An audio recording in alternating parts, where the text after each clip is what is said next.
Magandang umaga, kumusta po? Narito po ulit ang update natin para sa lagay ng ating panahon.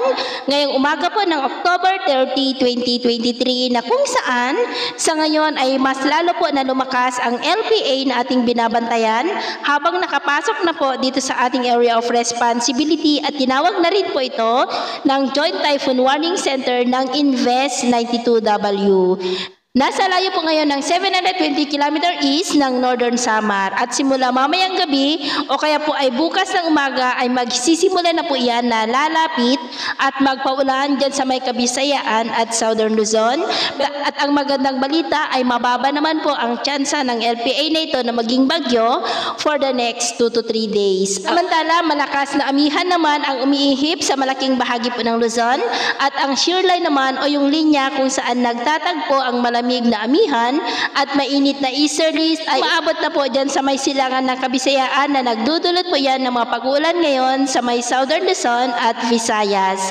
At sa atin pong long range forecast ay nananatili pa rin na may banta ng bagyo dito po sa ating bansa sa unang linggo pa lang ng susunod na buwan at ang development ng mga namamataan dito ang ating babantayan kung matutuloy po o hindi. At sa lagay ng ating panahon ngayong madaling araw dahil sa amihan at shear line ay may mga isolated rain sa ilang bahagi po ng Catanduanes, Sorsogon, Albay, Palawan, Aklan, Iloilo, Cadiz, Bacolod, Dumaguete, Cebu, Siquijor, ilang bahagi ng Bohol, Maasin, Leyte at sa may Samar provinces, lalo na po sa silangang bahagi, maging po sa may Zamboanga Peninsula, Surigao del Norte at ilang bahagi po ng Mati sa may Davao Oriental. At mamaya ay sisikat ang araw sa malaking bahagi ng ating bansa, pero dahil sa amihan at shear line ay maulap po ang kalangitan na may mga pulupulong pagulan sa ilang bahagi po ng Kabisayaan, Bicol Region, ilang bahagi ng Caraga, Real, sa may Quezon,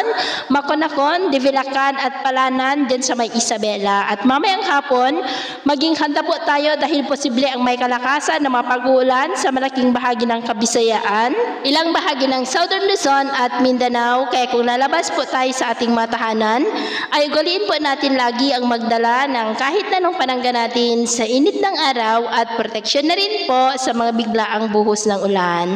At sa atin naman pong mga baybayin, wala naman po tayong nakataas na namang gale warning signals, pero bayong pag-iingat lamang po kung papalaot tayo para mas makaiwas sa mga sakunang pangkaragatan. So yun po ang latest update natin sa araw na ito. At ako po muli si James na nagsasabing sa kahit anong pagsubok po na darating sa ating buhay, huwag po tayong mawawalan ng pag-asa. Thank you and God bless!